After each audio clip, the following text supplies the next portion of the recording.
Hi, and welcome to the Lumida Legacy Podcast. I'm your host, Justin Gilder. On this podcast, we'll explore how to achieve and plan for a long, healthy life, as well as how to prepare for the inevitable and unforeseen through estate planning, insurance, and end-of-life decisions. We'll talk candidly with experts who advise high and ultra-high net worth clients so you can learn how to apply their strategies and tactics to your own longevity and legacy planning. Geoff, hello. So excited to have this conversation with you. Really pleased that you're making some time. We're right around the holidays, and I know it's a hectic time, but also a time of reflection and a time of preparation for the years ahead. And I know that what you are focused on these days is incredibly meaningful to me and our guests as people think about how do they kind of maximize their performance and really understand where they are today and where they are in the future. But before we get into the amazing things that you've done and Apeiron Life, I want to get a little bit of background of how you started Apeiron Life, because you have an incredible background. You've done so many things.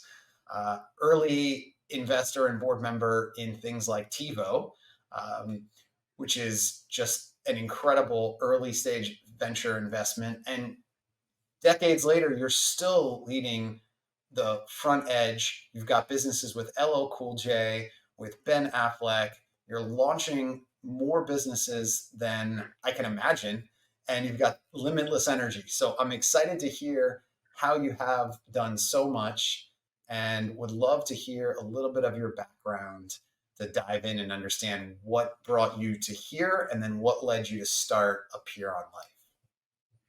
Great. Well, Justin, thanks for having me, particularly around the holidays and particularly right before the new year. It's a great time to be doing this because in some respects, I know a lot of people look at the new year as a kind of a new beginning, if you will. And I think hopefully this discussion will kind of put people in the mindset of what they want to get out of life and how to get what they want to get out. So my background story is I've been in the venture capital business for this will be my 39th year. So I've been doing it a long time, and it's been really fun. I've really enjoyed every step along the way. About 25 years ago, I started a firm called Redpoint Ventures, and ended up doing a lot there in terms of forming it and helping manage it and getting it to where it is. And prior to that, I was at a firm called IVP. And about 4 years ago, I stepped down. I stepped down as one of the managing partners, and I just went to kind of advisory partner, partially because I wanted to do some other things. And I love the process of starting companies. I love the process of working with entrepreneurs, but I kind of wanted to do it a little bit more on my own terms. And so I joined a few outside boards, like I'm on the board of Warner Brothers Discovery and Franklin Templeton. I've been investing on my own account quite often with Redpoint, but sometimes with other firms or either entrepreneurs that I've known over the years or people I meet. And I've invested in probably 55 or 60 companies in the last 4 years. And the common theme is areas I'm passionate about and people I like. Because one of the things I really wanted to do in this next phase was work with my friends and be friends with people with whom I work. So it was, that was kind of a unifying theme. And then I've been involved with 4 companies from its founding, and I wanted to do that as well. I've always, as a venture capitalist, I've always been very involved in the early stages, but rarely have I ever really been the principal founder. And I did it in 4 areas with people that I really like. I met L Cool J, and he had an idea for building a global platform for hip hop and its culture, which has a media component, a live events component, and a merchandise component. And he's just a remarkable person, and a complete workaholic and huge vision and passion. And so I enjoy working on that with him. It's called Rock the Bells. You mentioned that I have a little seed company that I started with Ben Affleck and Matt Damon and Sean Bailey, and we're trying to build an entertainment app which allows you to, in summary, bet on anything with your friends, and that should be. It's really more of social interaction app than it is a betting app per se. And then the last thing is starting a an alcohol company around sake. Trying to bring a modern approach to a centuries old tradition. And I'm doing it with some very close family friends, and we're all kind of on board trying to help people reimagine how cold premium sake should be consumed. And the final one, which is really a passion project, is the one we're really here to talk about, which is Apeiron Life. And so the story on that is, and let me take a quick snapshot. What we try to do is we try to use the latest in human performance science and human physiology, and use that to improve your performance in life, not just athletic performance, but cognitive performance, metabolic performance, emotional performance, so that you perform better in life. To increase your health span, which is different from your lifespan. Lifespan is just the number of years you're alive. Health span is the number of years you're healthy and alive. And all of us want a health span which is excessively long, and none of us want our lifespan to exceed our health span. And then the final thing is reduce your risk of injury. If you look a lot at what a traditional medicine does, they come and they deal with problems after something breaks or something's about to break. Well, our whole perspective is, how do we work on changing your lifestyle, or improving your different parts of your life so that things don't break. So those are our three goals, and we try to use the latest in human performance science and human physiology.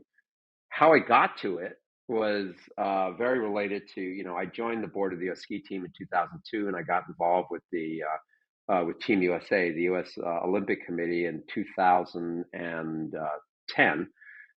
And through that period of time, I was always really impressed with their use of human performance science, right? And sure, they use it to dramatically improve the athletic performance on the field of play of Team USA athletes, by coordinating training, nutrition, sleep and recovery, and all the biohacks, to combat jet lag and all these kinds of things.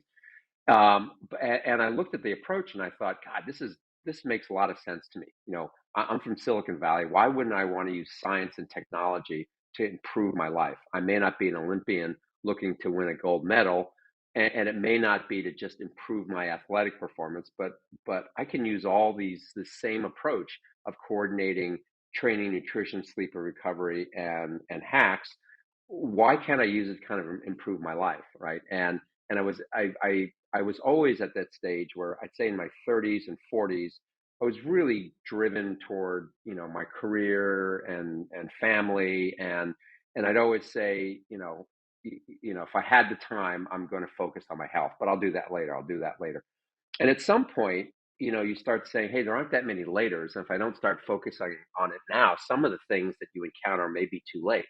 And I'm here to tell you that I don't think it's ever too late, but the closer you get to 70, it's starting to get really late, where you can't really reverse some of the things. So if you step back for a second, I talk about this thing about decades of life, where in your 20s, nothing breaks. I mean, you're even if you get injured, you recover really rapidly, and all your systems are right on, and everything's great.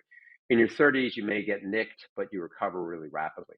In your 40s, you start realizing that actions have consequences, right? I mean, that's very often people will go out and exercise all weekend. They'll come in Monday morning limping, or they'll stay up all night and they can barely function the next day at work, or they'll go days without sleep, and you can't understand a word that they're saying, right? You start putting those things together. In your 50s, you learn that life at full speed no longer works. You have to start making trade-offs, right? So if you're in an athletic competition, you probably need to rest kind of going into it. If you're going on a business trip overseas, you may have to go a day early to kind of get used to the time zone, and you may have to get a massage or work out, or not go out, every night while you're there and expect to function the next day. So similar things like that. In your 60s, that's when I think, all your debts on your body become due. That's when everything starts, like, not things that are close to breaking, they start breaking. And that's when the doctors say, hey, listen, if you don't get your act together by the time you're in your 70s, you're not going to really like what the outcome is, because in your 70s, that's when function naturally begins to decline. And what you're going to live off the rest of your life is the entire reserve you bring into your 70s. So, and the truth is in your 70s, you're going to be worried less about improving and more about just staying where you are. So the reserve you bring, whether it's strength, or whether it's metabolism, or whether it's cognitive, or what have you, that's what you're going to live off the rest of your life. And when you're in your 70s and beyond, you're going to be working like crazy to kind of stay where you are. And because if you don't, your 80s and beyond are going to be tough. And I firmly believe that if I don't die of stroke, heart disease, or cancer, I'm going to live into my mid to late 90s. I've got excellent medical care. I'm on preventative, early detection type stuff. And if you look at kind of the people around you and how long they're living, I don't think it's at all, you don't really need to squint to see that happen. And in fact, um, um, David Sinclair has said that he thinks that the person's going to live to 120 has already been born, right? And Hmm. so I feel that if I don't, none of us, as I said earlier, none of us want our lifespan to exceed our health span, because if you do, that's when you go to that person's memorial service and they go, wow, it's a shame. 80 great years. The last 5 are really tough. It's a good thing that he or she is gone. And when I talk about health, I mean physical health. I mean metabolic health. I mean emotional health. I mean cognitive health. And you need all those things to really be happy and healthy, right? You need to be able to be strong and be able to, if you trip, be able to catch yourself, and be able to go hiking with your family or whatever you want to do, lift up your grandkids. You need metabolic health. You want to be high energy. You don't want to be kind of diabetic or pre-diabetic, or any of those things. You want cognitive health. All of us want to be bright and sharp and just processing for a really long time.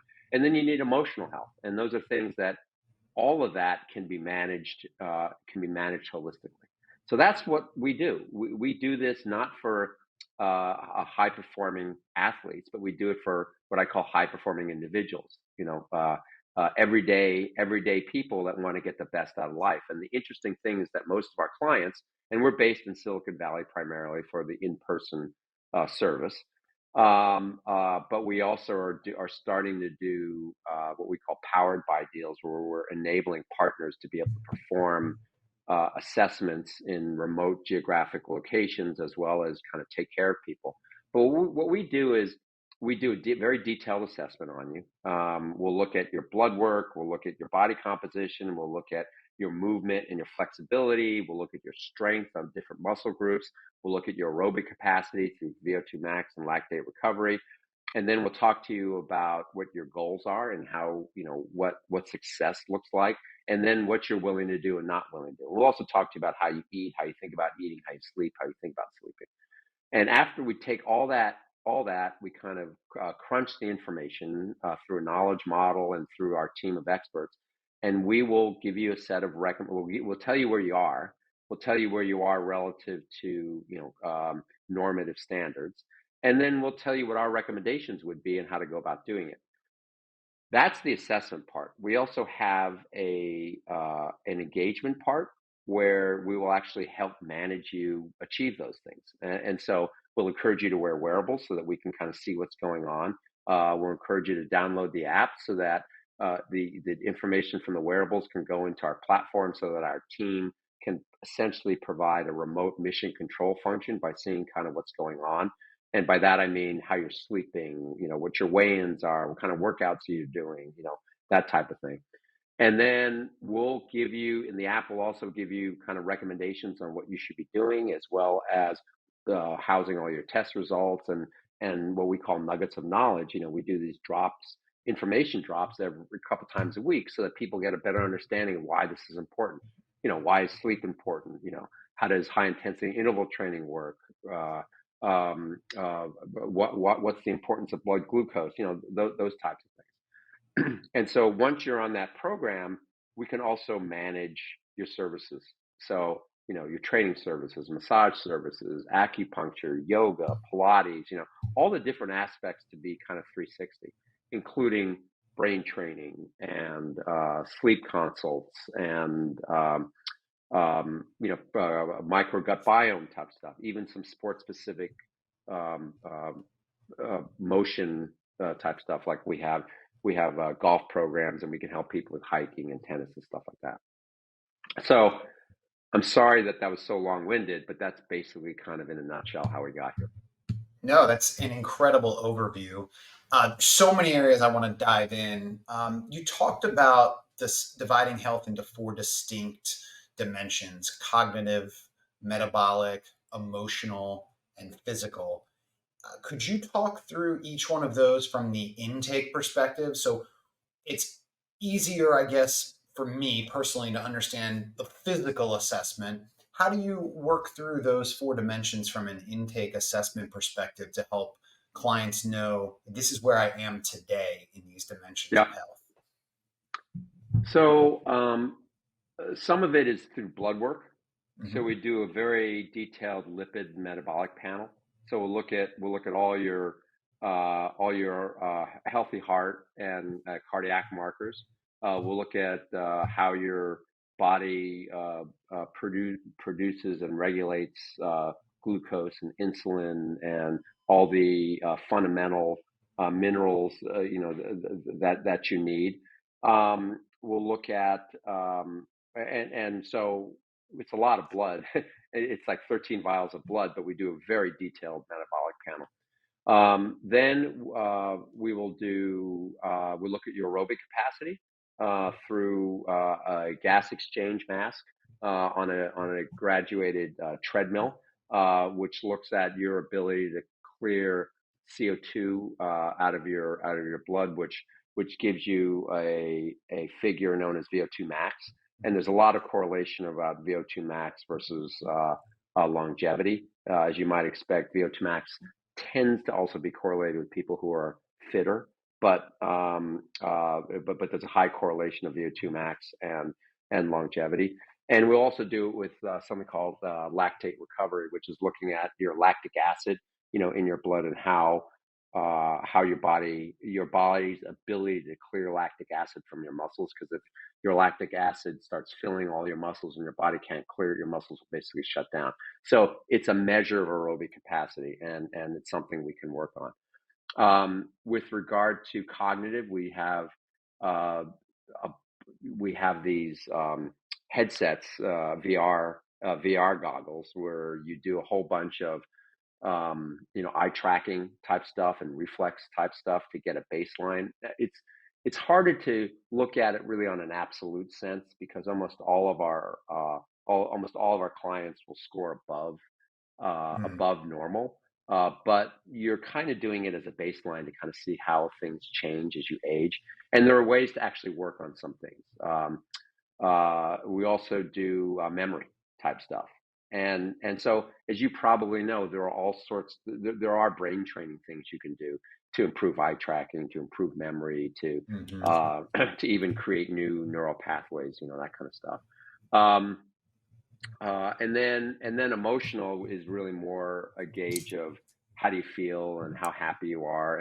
And our hope actually is, when you do some of the physical stuff, not only will you feel better about yourself, but you'll also get, endorphins that get released. And we also do stuff like delivered cold exposure or sauna, heat exposure, type stuff, which also encourages the flow of endorphins. And I think if people are happier, they can be happier from things like, stuff you can do physically. You can be happier by the type of foods that you eat and when you eat them, because certain foods will bring you down, or decrease your energy level, or what have you. And sleep, right? Sleep has a huge impact on your emotional, on both on your cognitive, your emotional, and your physical, kind of well-being. And so we're big advocates of sleep, and natural sleep, not pharmaceutical grade sleep. But that's a longer discussion. But natural sleep has these things called sleep spindles and cycles, that's how your body works, right? And it does things like clears brain plaque from your brain. It increases T cell productions to fight, to help your immune system. It does a whole bunch of stuff in terms of muscle repair. It lets your heart kind of, come down. Sleep is maybe it's hard to say, but it's maybe the most important thing, that we can do. And so that'll put it in as well. The final thing on emotional is we also will help people do things to calm their parasympathetic system, Mm, meditation, breathing exercises, right? And those, it's not just, I mean, people who do it swear by it, but there's a lot of research that supports, what happens when you calm your parasympathetic system and what that does, how that impacts the rest of your body, heart rate, blood pressure, sleep quality, all these things. okay. So very comprehensive initial assessment, helping people say, okay, this is where I am. I'm a huge Yeah. fan of understanding that. This year I did my first DEXA scan ever, as I started to say to myself, all right, I'm in that 40s decade. So I've got to start, contributing to the bank before I have to withdraw from it in my 70s, and easier now than later. So I wanted to get a baseline of where I Yeah. was. And a lot of these things are things that are on my list of, okay, I really need to start doing these assessments. Once somebody has that assessment, you talked about kind of like helping them get to their goals, whatever those goals may be. How does one think about that next from a time scale perspective? Are you mapping out things in a year? Are you mapping out things for a decade, multiple decades? How does a client think through that next phase? Um, Firstly, I'm glad you did a DEXA. We also use DEXA for body comp, and it's very helpful. We've also identified bone density issues in a lot of people, including men, Hmm. which you don't normally think of.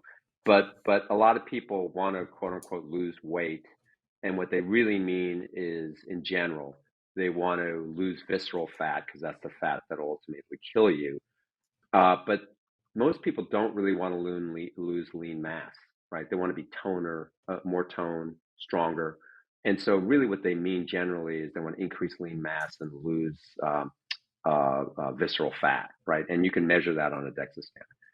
Yes. Your question on goals is a great question, okay? And it's one of the hardest things that we do is uh, I will tell you that people who start with us a year after they start with us on a retest, they've improved by huge amounts on pretty much any metric that we measure, whether it's weight, body composition, sleep, strength, mobility, cardiac markers, uh, whatever it is, they improve between 50 and 90 something percent. Okay. And the reason is it's science. I mean, it's not like we're promoting the use of science to help people improve their daily lives. The hardest thing is behavior modification, right? It's getting people to actually do it because it's, it's for the most part, there really isn't a pill that you can take and all of a sudden you're going to be more mobile, stronger, better rested, all these kinds of things. Everybody would love that. And you can see that through the popularity of, things like Manjaro or Ozempic or Wegovy, whatever, people are enamored by the fact that it's a shot or pill and they can lose weight. But most of what we do is like lifestyle modification. I mean, we will support these hacks for people who want to do, some of this stuff. But most of ours are lifestyle changes. And in order to really stick with the lifestyle changes, you got to kind of tie it to what your goals are. You got to feel like there's a reason you're doing this, right? um, for me, it's I have a lot of short-term goals I want to do in terms of, how I want to feel and how strong I am relative to my peer group. But then I also want to get better in the sports I play, right? I want to, like my short-term list is I want to go on a ski vacation for a week and not feel like I'm injured and be able to ski, all day. Okay. I want to be able to go on a golf trip and walk 18 holes of golf every day and not feel damaged, feel good. I want to be able to go hiking and be near the front of the pack. So I have a set of more physical oriented goals, but I also have a set of like cognitive goals about and sleep goals about you know things that I have over the short term. Over the long term, I have these goals which I want to live into my late 90s and be strong, healthy, and sharp as heck, right? I don't really have an issue personally getting motivated, and I translated those goals into numerical goals of things I'm shooting for in terms whether it's strength or VO2 max or score or time skiing, whatever. But but I think I'm a little bit unusual. And most people I know, you say to them, "What are your goals?" And they go, "I don't know. What? I just want to be happy, right?" And so part of what we have to do is the counseling part of helping people understand what their goals are and how to translate it into doing what they're doing on an everyday basis. And so one of the things I like to do is I like to say, "Hey, listen, in 5 years, okay, or 10 years, tell me about your perfect day, right? What do you do? Just describe it. You wake up, what happens, right? Almost nobody says, oh, I want to wake up, rush to a meeting, and stay in a meeting for 8 hours, right? Almost everybody says, I want to wake up, I want to feel rested, I want to, have something to eat with my family, and then I want to go hiking, or I want to play golf, or I want to go skiing, or usually it's something active, right? Or I want to go for a walk and hear the birds chirping and appreciate everything that's going on, and then I want to read, I wouldn't say the paper, but catch up on the news and really have a clear understanding of what's going on and have points of view, and then I want to go and have lunch with my friends and maybe play games with them afterwards, and then it's usually something like that. And then it ends with, and I want to go out to dinner with my family where everybody's laughing and everybody's happy and everybody's healthy. And so you sit there and you go, okay, well, you just given me a lot, right? Some of it is you said you want to be well rested. Okay. You want to be sharp mentally. You want to be strong. And you want to be strong enough to go on a hike or play pickleball or whatever it is. Where are you now? And you go back and go, oh, my knee hurts, or God, I wake up all the time and I'm tired, or I got to lose another 25 pounds. And so you do those things to translate long-term goals into short-term goals. You try to take long-term goals and turn them into short-term goals, and then you turn the short-term goals into quarterly milestones. And our quarterly milestones are things where you come in and we measure something and you say, hey, you're on the path, right? You mentioned DEXA scan. So someone will say, well, I'd really like to lose 25 pounds. And we say, well, you really want to improve your body composition. Here are ways to do it. Here's the exercise, here's the nutrition, and here's the sleep, and here's the days off, and all that kind of stuff. And then when the quarter comes in, you do their body scan, their DEXA scan. You go, hey, you did a great job. Look how much visceral fat you lost. You gained some lean mass, and so your total weight isn't down the same, but that's a good place to be because you're stronger than you were before, right? And so it's things like that. But you raise a really good point. It's the hardest thing is to get people to understand why they're doing it, because it is, at the end of the day, it's work. For some people, they love doing it. If you like this kind of stuff, it becomes an addiction. It does. It's the healthiest addiction I have, that's for sure. Yeah. And it does make me feel good. You brought up a really interesting point around the endorphins that one gets from the physical behavior, whether it's physical exercise, whether it's the kind of cold therapy, but all those things really impact emotional health. So how do your clients think through that emotional side over time, right? So you've taken them, they've done this assessment, they've gotten their long-term plans translated into kind of quarterly goals, and now they can see the data, right? Which is so Right. helpful when you say, all right, well, this is your body composition. 3 months, 6 months later, they can see it changing. So, it's working. Do you help them think through the emotional side with questions, with data? How does that part work? Because you want to keep them on that virtuous cycle. That's a good question, and I don't know that we really figured out the right way to do that. Usually, what I like is to say, hey, look. let's look at what's happened in the last year. Let's look at where you were before. Let's look where you are. How do you feel? Okay. I mean, just qualitatively, how do you feel? And how do you feel about what you've accomplished? Right. And I would say most people who put some work in and have gotten some results, they feel really good about themselves. Right. And very often, the most common thing I've seen is people will say, God, I feel so much better when I get a good night's sleep. I didn't really realize how important sleep was. And then they'll also say, I didn't really realize how much alcohol ruins my sleep. And I just drink less than I used to, right? And the reality is that alcohol is a toxin, and it really doesn't. And if anything, it really hampers your sleep. I mean, there's a lot of evidence, to that effect.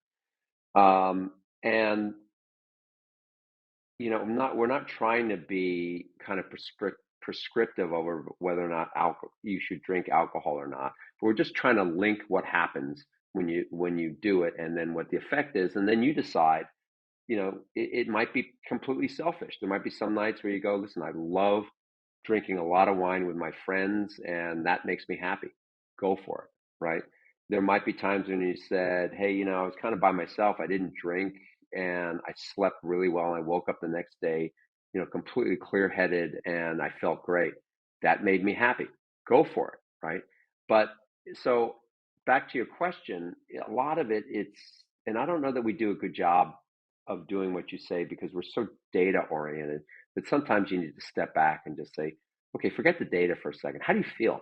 How do you Mhm. feel about yourself? How do you feel about where you are? How do you feel about where you're going? And I think for the most part, I get a lot of people thanking me for starting the company because it's changed their life, and they feel so much better, and they've kind of changed some of the priorities. And for me, that's the reason we started this.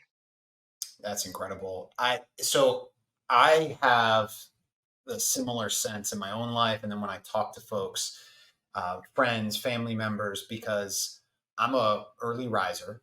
I tend to get up around 5 to work out, Hmm. and I notice for myself when I don't do that, my whole day feels off. I don't feel as good when I don't work out. And then when I've talked to people who say, well, how do you do that? Or how do you stay so motivated? I focus on the feeling that I have after I work out, the feeling I have when I wake up refreshed, because it is hard to translate into data and say, well, oh, my weight is X or my body fat percentage is Y, but I know that they can relate to, hey, do you feel really good when you finish a workout? Because I know I do. And even though it's hard to get up at 5 and it's dark out and I don't want to do it, I know that feeling afterwards is so great that that's what I'm chasing. I couldn't agree with you more. I mean, I just envision all the time, for me, it's like Saturdays, right? Where I'm not rushing to a meeting. I get up and I work out, and then I do, probably do cold exposure. And when I come out, it's like the world is a great place, and I focus on all the little things around me, like the birds chirping and the sun shining or whatever. And I always go, God, this is fantastic. My life is great, right? And I'm trying to think, well, what really changed? And I know intuitively that a lot of it is, one, it's a feeling of accomplishment, but two, it's the Yes. endorphins, right? Hmm. And I'm kind of uh, uh, I'm a little bit mercenary about it. I mean, I'm doing it selfishly because I like how it makes me feel. Yeah. I do the same, and it's a good selfish behavior though. Let me ask you a question about wearables. You had mentioned that previously. I'm actually, not advertising this, but this is my first wearable that I got recently, which is just a GPS watch because peer Samsung? pressure. This is actually a Coros Chorus, Pace yeah. 3. My Yep. my brother and my brother-in-law started peer pressuring me into running a little bit. I normally try to avoid running and do rowing or elliptical for my cardio, but they're out in warmer climates like Austin and Miami. So they've gotten warm weather and they're saying, oh, go on a run. But anyway, I got a wearable and I've really enjoyed it. I don't know what kind of wearables you're recommending for your clients and how that helps. Could you tell us a little bit about that? So let's talk about, I mean, just generally, I think the wearables provide really good feedback. And in some sense, if someone's willing to wear a wearable, we are all for it and we want to support it. There are some wearables that might be better than others at different things, but if they're going to wear a wearable, it kind of means they're trying to kind of hold themselves accountable and they're tracking what they're doing, right? And when they wear a wearable, our team can kind of see what's going on. Like my team can see how I sleep, and they'll send me a message that said, boy, your sleep's been really bad lately. Let's back off and just focus on sleep for a couple of days. Or they'll say, boy, you haven't, you need some more cardio, and in particular, you need some more high intensity. Or, boy, you've been doing too much high intensity. Let's back off, get some rest, do some low intensity. Or you haven't done a strength workout in, or whatever. I happen to also log my alcohol and kind of my supplements and some stuff I'm trying to do. Um, so I'd say generally the wearables are great because it provides feedback and it provides some insight to our team that helps us kind of make recommendations to people. I happen to think that there are, for me, I wear an Aura ring when I sleep. Okay. I wear a chest strap monitor, either Garmin, Polar, or um, there's one more, a Wahoo. I use one of three. And then usually I'll wear an Apple Watch or wear a Garmin watch to kind of track it, and I'll upload it to either the Garmin site, the Polar site, or the Apple Health Kit. And then all of it gets kind of downloaded. I also use a Wi-Fi scale, which is pretty easy. I mean, I just step on the scale and it sends it to Apple Health Kit. I use once a week. I do a blood stick monitor that's also wireless that writes to Apple Health, and I check out my blood glucose, my fasting blood glucose and ketones.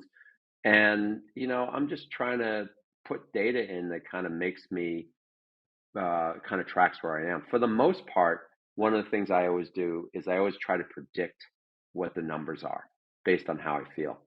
So I'll wake up and I kind of do a body audit and I'll say, okay, this is what my weight's going to be. And usually I'm pretty darn close. Yeah. And then I'll do things like when I'm working out, and I do a lot of heart zone training.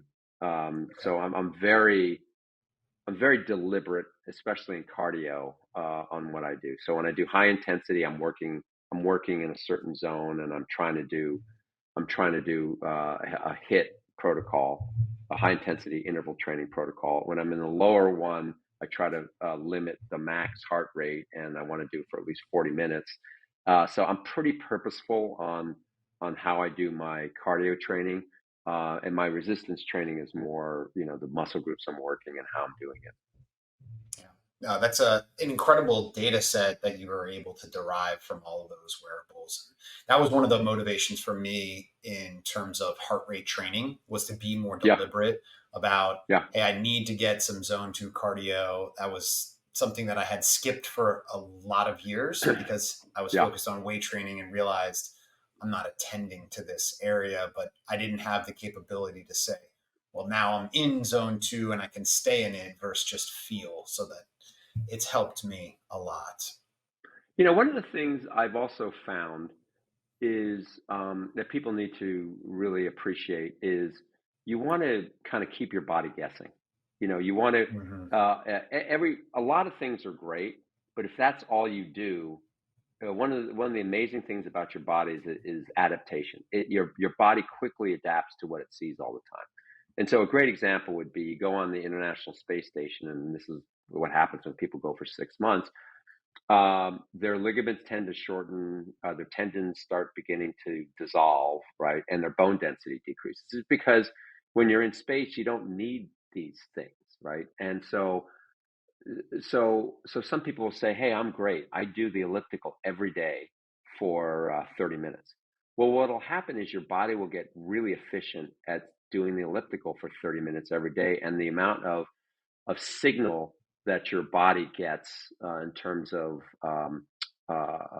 adaptation just decreases. It just gets really good at seeing the thing that it does all the time. And so the thing I always tell people is you want to get these types of physical activity, but you want to change it up. You want to change it up in cycles so that you're constantly keeping your body guessing. And so, I personally change up my cardio between rowing and biking and uphill treadmill walking and swimming. And whenever something gets easy, I kind of go to the next one, which is kind of hard, and then it starts getting easy. And it's the same thing with resistance training. Sometimes you do fewer reps at higher weights. Sometimes you do more reps at lighter weights. And you want to just kind of keep your body fluid and forcing it to adapt and be resilient to kind of whatever it sees. Same thing happens with intermittent fasting, right? A lot of people say, well, I do fast every day and I've lost weight. And I usually say, well, that's great. And you probably have lost weight because you're doing calorie restriction. But some of the benefits that you would get from the intermittent fasting would be better if you cycled it. You did it some days on, some days off, so that your body is always, can react to the signal, but it's always adapting. And that's the key to resiliency. Do you track calories, and do you encourage clients of Apeiron Life to track calories? I don't track calories. Um, I I try to eat I try to eat healthfully, and then I eat whenever I'm hungry. I try to I try to maintain some eating windows, and then once a week or so I'll do an intermittent fast. But I don't, and generally we don't really. We're more about being healthy than necessarily kind of restricting people's calories if they want to lose weight. So we'll more often change what they're eating, when they're eating, and then incorporate exercise, into it versus putting on people on strict calorie diets. Okay. Yeah, that makes sense. A little more sustainable, probably too. So, Yeah. talked a lot about assessments, about kind of motivations and data and kind of like the feelings. But what about when people, either you or your clients, fall off course? Like we all have moments of great discipline and motivation, and then life gets in the way, whether it's travel or the holidays or stress at work or stress at home. How do you identify when people are falling off? It sounds like you have some data to suggest that they are. And then how do you help them get back on course? Um, I don't know that we have a good answer for that. Um, you're exactly right.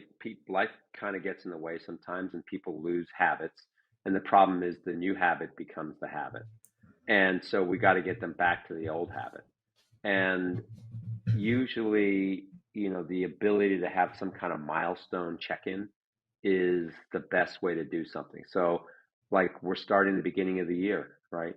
It's a great time to say, and a lot of people do this. Okay, it's a new year, 2024. What do I want to accomplish this year? What do I need to do? How do I need to do it? Right. And we try to do this with these quarterly check-ins, or even at least, every every every half year, just to kind of check in and say, okay, how are things going? What's important to you? Have your priorities changed? What's going on with your body? What's going on with your life? How can we help? But it's hard, right? Because exactly what you said, this goes back to before, it's behavior modification. When people are on it, they get a lot of benefits. And when they're not, you see it. And I think the key for us is, I always say, I really want this to be a positive reinforcement and belief psychology, right? And that what I want to do is build small habits, and as small habits build, and you see the benefits, and you feel great about yourself, you build bigger and bigger habits. And I want to get it to how we were just talking about it, where you're addicted to feeling good, right? And you're more addicted to feeling good than you are to, the high that you get from being drunk um, uh, or whatever you feel from kind of lazing around and not doing anything versus versus really being able to accomplish your goals. And so I don't really know what the right answer is. And as I said, the most difficult thing we see is how do we get people to get sustained behavioral modification. But I'm hoping that if we can get people just beginning to realize how much better they can feel and performing better in the short term, and then also tying it to what it'll do for them over the long term, that people get addicted to it. Yeah. I like to say that routines create habits and habits create outcomes. That's How do, good. I like that. how do you create a habit, or help your clients create a habit through routines? What do you do to reinforce that behavioral change or give them a framework to change behavior? Um, well, we're constantly, I think we're constantly trying to reinforce what our beliefs are and how these things can lead to better outcomes. The other thing is we're trying to make it a little bit of a game because I don't think it can be one of these things where every day someone comes in and goes, okay, it's a 10,000-mile marathon. We're going to run another half mile today. Okay, let's go run, right? I think you got to make it like these little games of things, right? And so we're starting to run these little contests. One day it's rejuvenation. The next month it's pull-ups or rowing challenge or whatever. To put these little contests in to kind of gamify this stuff. The other thing that we try to do is what I call shiny objects. Like every month, tell our clients about two new shiny objects that they didn't know about. Doesn't mean they need to do it, but it would be a supplement, or it might be a training technique, or it might be a sleep hint, or it might be some kind of supplement, or it might be eating, different way of eating, what have you. Just keep people saying, "Wow, I should try that," and then when they do that, they go, well, I should do this and couple it with going back to my workouts or going back to eating less sugars and white carbs or something like that, right? But I, So I, I don't really know, and I think it's largely gamifying it so that it's not this like drudgery of hey, every day is another day, and let's go and here's your axe, go back to the rock pile, right? yeah, that gets challenging. What does the future of Apeiron Life look like? You had mentioned that you're headquartered in Silicon Valley. People I know can come there to do the initial assessment, and that's your home base. But you're also rolling out, I think you called it powered by maybe Apeiron Life, and hmm extending the reach of the capabilities that you've built. What does the future look like for Apeiron Life? You're exactly right. So actually, there's a holding company for Apeiron Life. It's called Performance Health Sciences, and Apeiron Life is kind of the high-end brand, which is kind of bespoke concierge wellness. And when people come to us, they get a very hands-on, bespoke, expert-driven kind of service. And if that's what people want, that's great. The reality is that's hard to scale. I mean, it's highly efficacious, but it's hard to scale because the amount of knowledge our team has is really really high. But it's hard to do that for thousands and thousands of people. And so one of the things we try to do is turn our knowledge into software and turn the testing into kind of ingesting automated results, and then putting it into a knowledge model that'll make a set of recommendations on what we do. And then the recommendations get put into a report writer that actually generates, a report with the graphics and all the comparisons to normative standards and things like that. This is something that we can show clients more on an automated basis but we still will have somebody kind of interpreting the results. And then we're working on trying to take the the data from the wearables that we're calling kind of the health signals, if you will.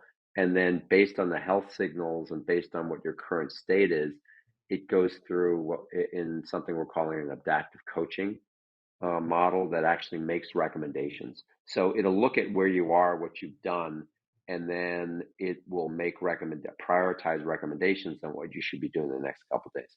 So it's as if somebody on our team was looking at the data and saying, "Wow, you've been Justin, you really haven't been sleeping. You need to get some more sleep. Focus on sleep for the next couple of days." Or Justin, you haven't done any cardio. Let's get back to doing some cardio, right? So that's what our vision is. And what we would like to do with that is we would like to work with people who have a physical presence in a lot of other locations, whether they're spa owners or they're resort developers, or we're working with a very high end, a second home real estate developer that one of the core things about all their properties is health and wellness, and we're going to power a health and wellness program at their health and wellness and spa center. And so what they'll come in is they'll ask for one of the assessments, which is powered by Apeiron, and it'll be a lighter weight version of what we do, except administered by the local person. They'll upload the data to us. We will process the data, make a set of recommendations, which we will then present jointly, to the client at the remote site, and then we'll connect them to wearables and allow tracking. But the local person there will become their health coach, and so they'll go back to them and say, I guess I'm supposed to do more cardio. How to do it? How do I do that? And they'll say, well, what do you like to do? And they'll create protocols, and they'll either work with them on personal training or whatever. Similarly with nutrition or sleep type stuff. And so what we're trying to do is enable more and more people to use the basic concepts of what we do and use our knowledge models in a way that adds a lot of value, but has a minimum amount of things that we have to do by hand ourselves so that we can scale it. And in that way, our hope is that we can scale this to thousands of people. I have a dream that at some point we can turn more of this into a fully automated solution and work with a broad-based consumer tech brand and push it out there so that we can actually influence millions of people. And we've got some prototypes, but we're not really there yet. So that was actually my next question, which is, do you see a future where artificial intelligence coaching is paired with your application so that there's not Yes, even this kind of on the ground person?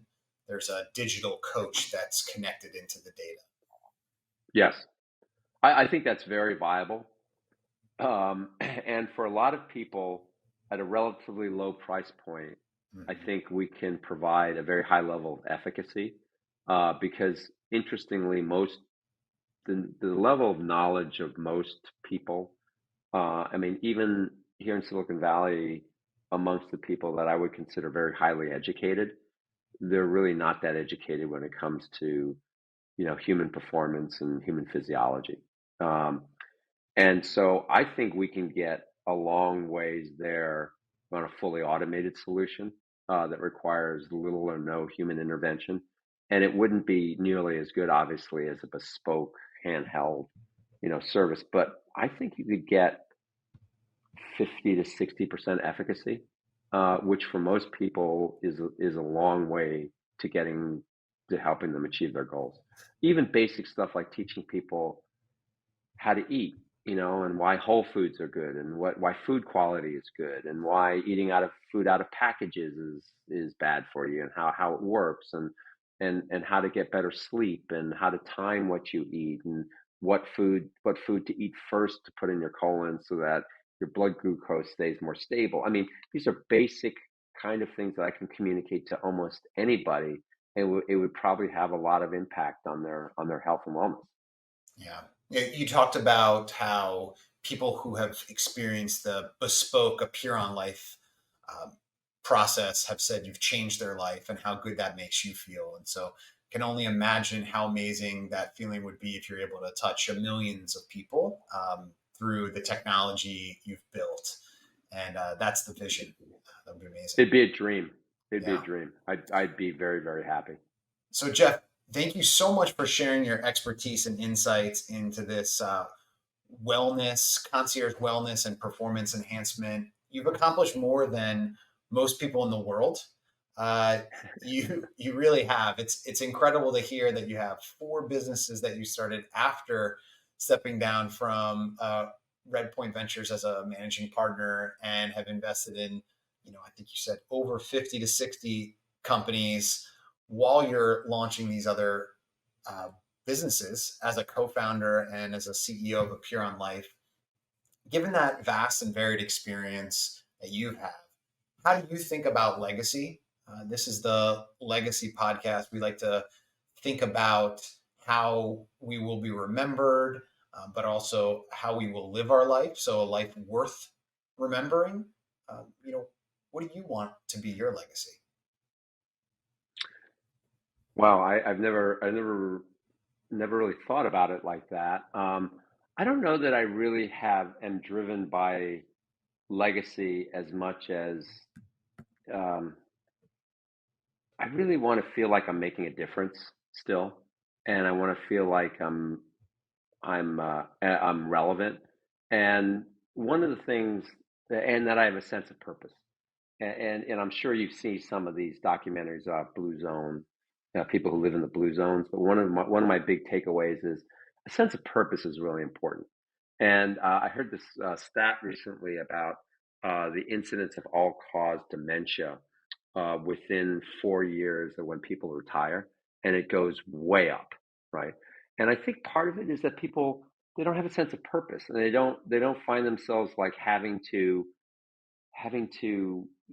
use their brain or think about why things are, how to innovate and stuff like that. And I really love doing what I'm doing, and I love the creative process, and I love working with entrepreneurs, and I love trying to figure out things that haven't been done. I get very frustrated when I can't figure them out. I get frustrated and stressed out when everything starts blowing up all at once. But big picture, I have the luxury of kind of doing it the way I want to do it. And I think what I want to happen is to have a life with purpose and meaning. And I want, a family that kind of appreciates it, and where, they can be proud of what I've done, and I similarly will be proud of what they've done. And, I don't necessarily need to have a legacy per se, other than, it's been a life worth leading, and it has a life with purpose. Yeah, well, that's well said, and aligns with my value system as well, to make sure I have a life of purpose. And I think you're perhaps underestimating the fact that you're changing people's lives and giving them the opportunity also, though, to have a longer, healthier life of purpose as well. So you're creating more opportunity for purpose-driven lives to succeed for a long period of time, which is amazing. I hope so. That would be great. Geoff, thank you so much. Happy holidays, Thank you. happy end of the year, and welcoming the new year with a lot of vision of new plans and new success, and lots of purpose. Thanks for Great. joining Well, me today. and come and see us. Absolutely. I I think can't you, I wait think to. I think you'd enjoy it. I really would. Thanks so much, Geoff. We'll Okay. talk again soon. Okay. Thanks, Justin.